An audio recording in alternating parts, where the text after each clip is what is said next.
കർത്താവിനാൽ അനുഗ്രഹിക്കപ്പെട്ട ദൈവമക്കളെ, സത്യത്തിൻ്റെ നനുത്ത പൂഞ്ചിറകൾ സമ്മാനിക്കപ്പെട്ട് സ്വാതന്ത്ര്യത്തിൻ്റെ പുത്തൻ മേച്ചിൽപ്പുറങ്ങളിലേക്ക് ഞാനും നിങ്ങളും പറന്നുയരുമ്പോൾ നമ്മുടെയൊക്കെ പുഞ്ചിരിക്ക് മുന്നിൽ മറിഞ്ഞിരിക്കുന്ന ഒരു വലിയൊരു സത്യമുണ്ട്: ദൈവത്തിൻ്റെ അനന്തമായ കാരുണ്യം.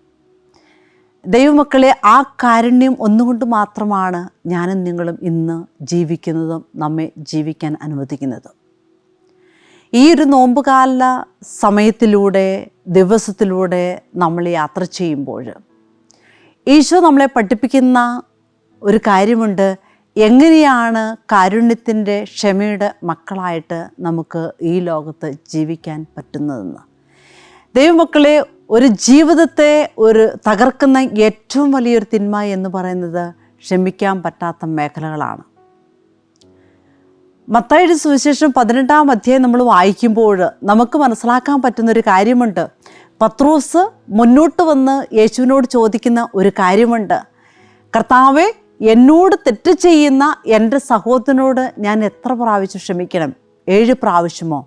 അപ്പോൾ ഈശോ പത്രോസിനോട് പറയുന്നൊരു കാര്യമുണ്ട്: 7 അല്ല, 7 70 പ്രാവശ്യമെന്ന്. ദൈവമക്കളെ, ജീവിതത്തിൻ്റെ ഓരോ നിമിഷവും നമ്മൾ 7നെ 70 കൊണ്ട് ഗുണിക്കുമ്പോൾ നമുക്കറിയാം എത്ര പ്രാവശ്യമാകുമെന്ന്.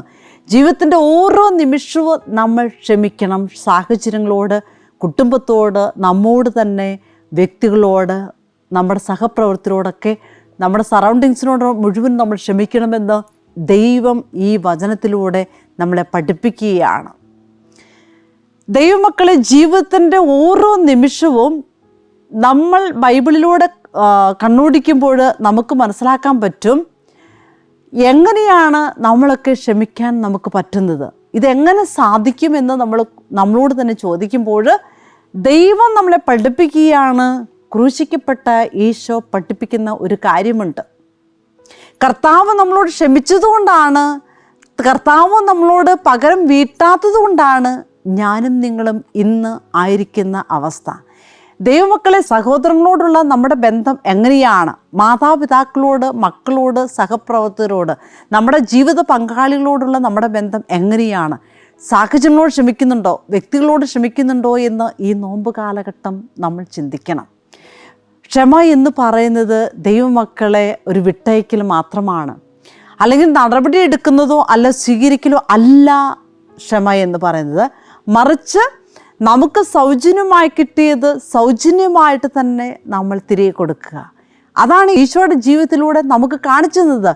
തന്നെ ക്രൂശിച്ചവരോട് ഈശോ പറയുകയാണ്: പിതാവേ, ഇവർ ചെയ്യുന്നത് എന്തെന്ന് ഇവരറിയുന്നില്ല, ഇവരോട് ക്ഷമിക്കണമേ എന്ന്.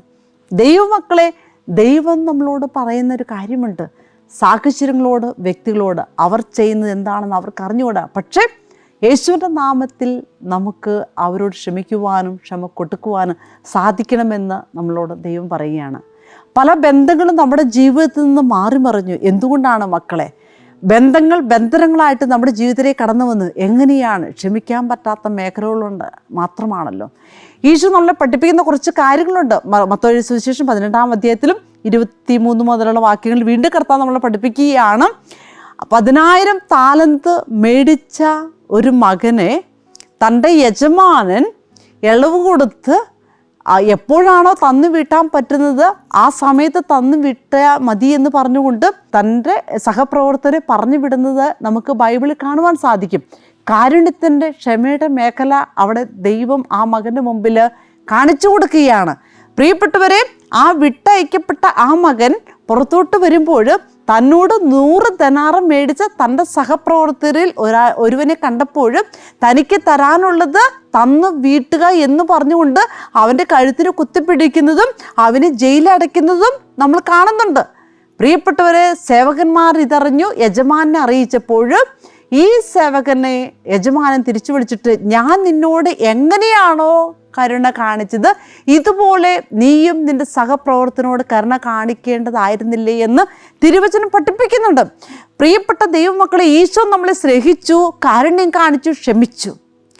നമ്മൾ നമ്മുടെ സാഹചര്യങ്ങളോട് കരുണ കാണിക്കണം. നന്മ ചെയ്യുവാൻ, നന്മ പറയുവാൻ, നന്മ കാണുവാൻ, സഹോദരൻ്റെ വേദന എൻ്റെ വേദനയായിട്ട് ഞാൻ മാറ്റണമെന്ന് തമ്പുരാൻ നമ്മളെ പഠിപ്പിക്കുകയാണ്.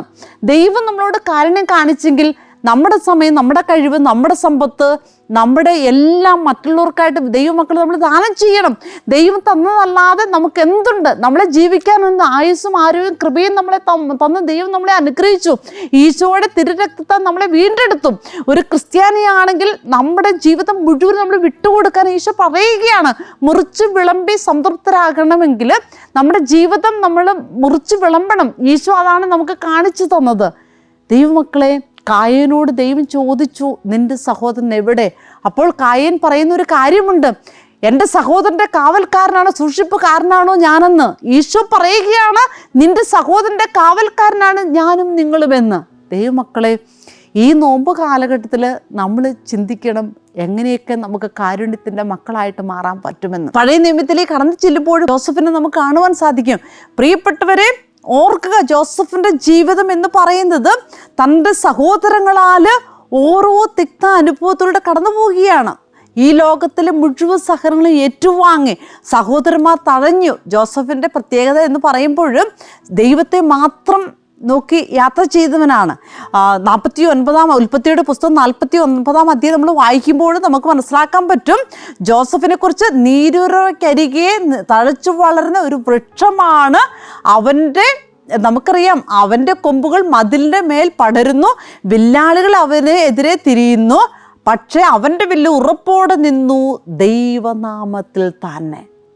ജോസഫ് ഫലസമൃദ്ധമായിട്ടുള്ള ഒരു വൃക്ഷമായത് എങ്ങനെയാണ്? ദൈവത്തെ നോക്കി യാത്ര ചെയ്തു, ദൈവത്തിൽ ആശ്രയിച്ചു, ദൈവത്തിൽ വിശ്വാസം അർപ്പിച്ചു.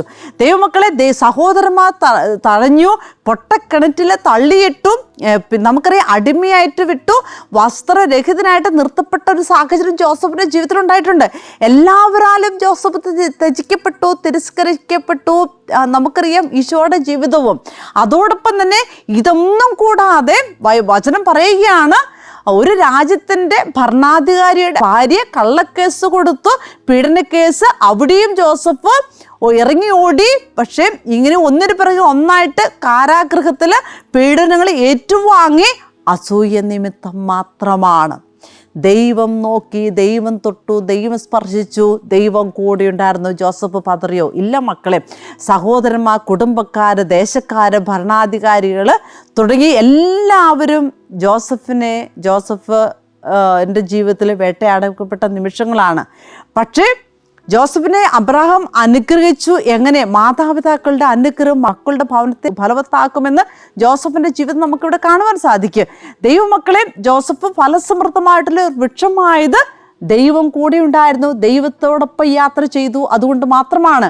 പൊട്ടക്കിണറുകൾ അവനെതിരായി പതറിയോ? ഇല്ല. സ്വപ്നങ്ങളും ദർശനങ്ങളും ഉണ്ടായതുകൊണ്ട് അവനെതിരെ അസൂയ കടന്നു വരുന്നു സഹോദരന്മാരിലൂടെ. ദൈവമക്കളെ, അവിടെയും ജോസഫ് പതറിയില്ല. തന്നെ നോക്കിയവർ, തനിക്ക് ജന്മം തന്നവൻ എൻ്റെ കൂടെയുണ്ടെന്നും ദൈവം വാഗ്ദാനത്തിൽ വിശ്വസ്തനാണെന്നും ജോസഫ് വിശ്വസിച്ചു. മാനസികമായിട്ടും ശാരീരികമായിട്ടും ആത്മീയമായിട്ടും വളരെയേറെ പ്രതിസന്ധിയിൽ ജോസഫ് കടന്നു വന്നു. പക്ഷേ ദൈവമക്കളെ, വചനം പറയുകയാണ്, ജോസഫിനോടുകൂടെ ദൈവം കൂടെയുണ്ടായിരുന്നു. ലോകം മുഴുവനും നിനക്കെതിരായിട്ട് കടന്നു വരും. മക്കളെ, വചനം വിശ്വസിക്കുകയാണ്. ആരെല്ലാം നിനക്കെതിരെ വാദപ്രതിവാദങ്ങൾ നടത്തിയാലും, എല്ലാവരും നിന്നെ കുറ്റപ്പെടുത്തി ഒറ്റപ്പെടുത്തി മാറ്റി നിർത്തുമ്പോഴും, നിന്നെ ഒന്നിനും കൊള്ളില്ല എന്ന് പറഞ്ഞ് നിന്നെ മാറ്റി നിർത്തുമ്പോഴും ദൈവം നമ്മുടെ കൂടെയുണ്ട്. പ്രതിസന്ധികൾ പ്രിയപ്പെട്ട മക്കളെ നമ്മളെ തളർത്താനുള്ളതല്ല. ഈ പ്രതിസന്ധിയിൽ നിൻ്റെ ദൈവത്തിന് നിന്നെക്കുറിച്ചൊരു പദ്ധതിയുണ്ട്. നമുക്കെതിരെ വരുന്ന ശത്രുക്കളെ ലോകം മുഴുവനെ തന്നെയും അങ്കുലി ചലനം കൊണ്ട്, ഒറ്റ വിരൽ കൊണ്ട് തകർക്കാൻ പറ്റുന്ന ഒരു സർവ്വശക്തനായ ദൈവത്തിലാണ് നമ്മുടെ പ്രത്യാശ. ദൈവമക്കളെ, ദൈവം നമ്മുടെ പക്ഷത്തുണ്ടെങ്കിൽ ആരാണ് നമുക്കെതിരെ നിൽക്കുന്നത്? ദൈവം മറ്റുള്ളവർ നമ്മളെ കുറ്റപ്പെടുത്തുമ്പോൾ ദൈവം നമ്മുടെ കൂടെയുണ്ടെങ്കിൽ ആർക്കാണ് നമ്മളെ കുറ്റപ്പെടുത്താനുള്ളത്?